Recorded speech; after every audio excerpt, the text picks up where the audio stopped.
السلام علیکم ویورز، آج ہم آپ کو ایک ایسے غریب شخص کی کہانی سنائیں گے جسے حج کرنے کا شوق تھا اور اللہ پاک نے اس کی یہ خواہش کیسے پوری کی۔ Subscribe to our channel by clicking the subscribe button. Click the bell button and enjoy the latest uploads from our channel. اللہ کی قدرت، حج کی ایک عجیب داستان۔ یہ شخص خانہ کا رہائشی انتہائی مفلس اور بدحال شہر سے دور دراز کسی گاؤں میں رہتا ہے۔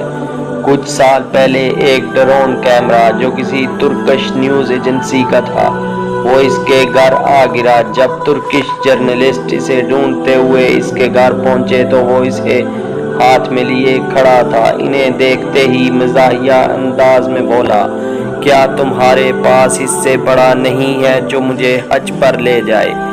جرنلسٹ نے سوشل میڈیا پر سٹوری لگا دی اور دیکھتے ہی دیکھتے وہ اتنا مقبول ہو گیا کہ ترکش حکومت نے اسے حج پر بھیجنے کا فیصلہ کیا۔ نہ صرف حکومت بلکہ عام شہری اور بزنس کمیونٹی سے تعلق رکھنے والے سب اس کا پتہ پوچھنے لگے کہ اس کی یہ خواہش پوری کریں۔ اب کوئی نہیں جانتا تھا وہ کون ہے، اس کا کیا نام ہے، وہ کہاں رہتا ہے۔ اس کی کھوج میں پولیس آفیسرز نکل پڑے اور اسے ڈھونڈ نکالا۔ اس کا نام الحسن عبداللہ تھا۔ اس کے تمام انتظامات کیے گئے اور ترک حکومت نے اس کے تمام اخراجات اٹھائے اور اس طرح اس کی خواہش پوری ہوئی۔